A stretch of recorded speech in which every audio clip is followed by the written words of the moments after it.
चाकू उठाते देखा जो मैंने पहले नींबू काटते समय छोड़ दिया था। मैं घबरा कर हंस पड़ा। अच्छा, क्या तुम अभी कुछ कर रही हो? क्योंकि उसने चाकू अपने होठों पर रखते हुए मुझे चुप करा दिया। मैं तुम्हारे लिए लाई हूं, उसने फुसफुसाते हुए कहा। क्या?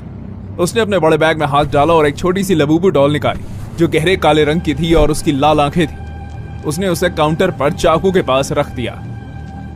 मैं चाहती थी कि तुमसे मिले। मुझे ऐसा महसूस हुआ जैसे मेरे ऊपर कोई भार आ गया।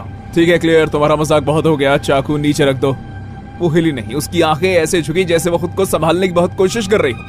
फिर धीमी कांपती आवाज में उसने कहा, उसने तुम्हारी बात सुन ली, तुम्हें माफी मांगनी चाहिए। मैं पीछे हट गया, अब पूरी तरह से गुस्से में। मैं किसी घटिया खिलौने से माफी नहीं मांगने वाला था। पागल तो इसके पीछे पागल है। मेरा फोन लगभग 10 फीट दूर सोफे पर रखा था। मैंने शांत रहने की कोशिश की। देखो, देर हो गई है, तुम्हें जाना चाहिए। वो अचानक झपटे। मैं बचने के लिए तैयार था, लेकिन उसने मेरा हाथ चीर दिया और फिर चिल्लाने लगी कि मुझे उसके लबूबू से कैसे माफी मांगनी चाहिए।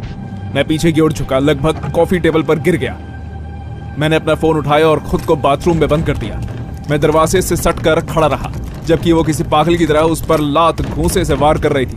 मैंने 911 डायल किया। मेरे हाथ कांप रहे थे। मैंने उन्हें बताया कि जिस महिला को मैं घर लाया था उसकी तबीयत खराब हो गई है और मैं अपनी सेफ्टी को लेकर डरा हुआ हूं। लगभग 1 मिनट बाद उसने दरवाजा पीटना बंद कर दिया, लेकिन मैंने दरवाजा नहीं खोला। मैंने अपना कान लकड़ी से लगाया और सुनने लगा। मुझे फुसफुसाहट सुनाई थी। उसकी आवाज से लग रहा था कि वो किसी से बात कर रही है। उसने चीखना चिल्लाना बंद कर दिया था, बस फुसफुसा रही थी। यह भयानक था। 10 मिनट बाद 2 पुलिस अधिकारी आए। जैसे ही वो अंदर आए, मैंने बाथरूम का दरवाजा थोड़ा सा खोला और क्लियर की ओर इशारा किया, जो अब सोफे पर बैठी थी और लबूबू को अपनी छाती से ऐसे पकड़े हुई थी जैसे वो उसका हमेशा का खजाना हो।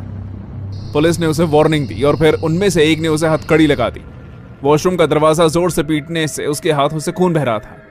सोफे पर हर जगह रुई बिखरी हुई थी क्योंकि वो गुस्से में तकियां फाड़ रही थी।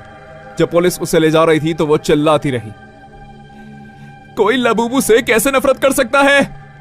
उसकी आवाज हॉलवे में गूंज उठी, जितनी होनी चाहिए थी उससे ज्यादा तेज। मैं वॉशरूम से बाहर आया और उसे जाते हुए देखा। उसने मेरी तरफ एक बार भी नहीं देखा। यह 3 हफ्ते पहले की बात है।